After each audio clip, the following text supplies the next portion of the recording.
మీ త్యాగాలతోనే అధికారం, కార్యకర్తల పోరాటాలతోనే ఈ స్థానం. కడప మహానాడు వేదికగా శిరస్సు వంచి వందనం సంక్షేమం అమలు చేసి చూపిస్తాం. తెలుగు రాష్ట్రాల నేతలంతా టీడీపీ వర్సిటీ విద్యార్థులే. దేశంలో అవినీతి అంతానికి మోదీకి నివేదిక ఇచ్చా. ఆంధ్రప్రదేశ్ ముఖ్యమంత్రి చంద్రబాబు నాయుడు. తెలుగు ప్రజల భవిష్యత్తు కోసం 6 శాసనాలను ప్రతిపాదించిన నారా లోకేష్.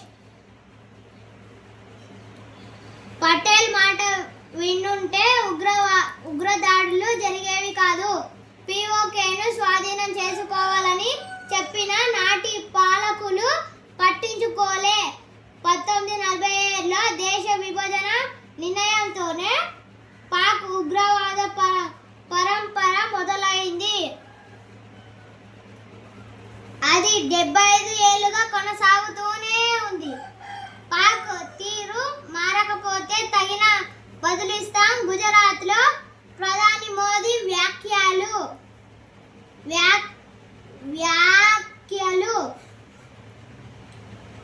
2.2 కిలోమీటర్ల లోపలికెళ్లి విధ్వంసం.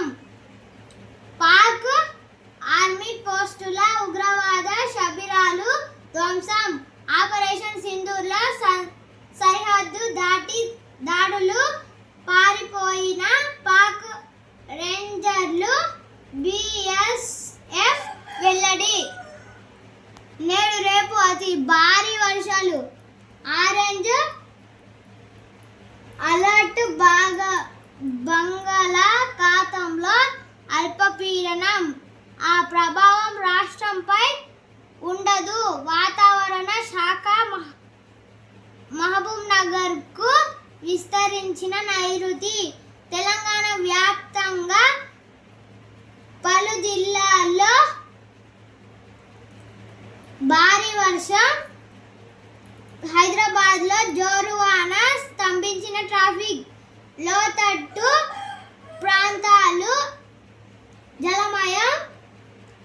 సిరిసిల్లలో పిడుగుపాటుతో ఒకరి మృతి.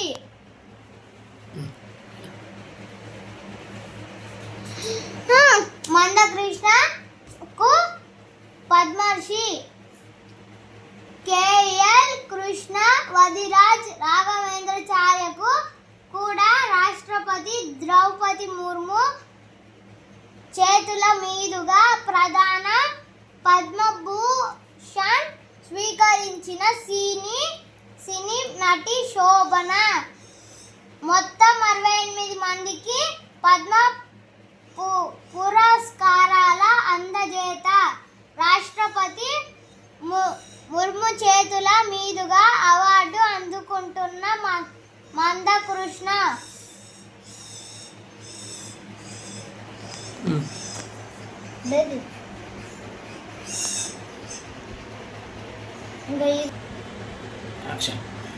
హైకోర్టుకు 3 జడ్జిలు. గతంలో పనిచేసిన న్యాయమూర్తులు సుమలత, లలిత, అభిషేక్ రెడ్డి మళ్ళీ తెలంగాణకు బదిలీ. యాక్టింగ్ సీజే సుజోయ్ పాల్ కలకత్తా హైకోర్టుకు. కేంద్ర ప్రభుత్వానికి సుప్రీం కొలీజియం సిఫారసు. దేశవ్యాప్తంగా 21 మంది జడ్జిల బదిలీకి ప్రతిపాదన. తెలంగాణ హైకోర్టు చీఫ్ జస్టిస్గా ఏకే సింగ్,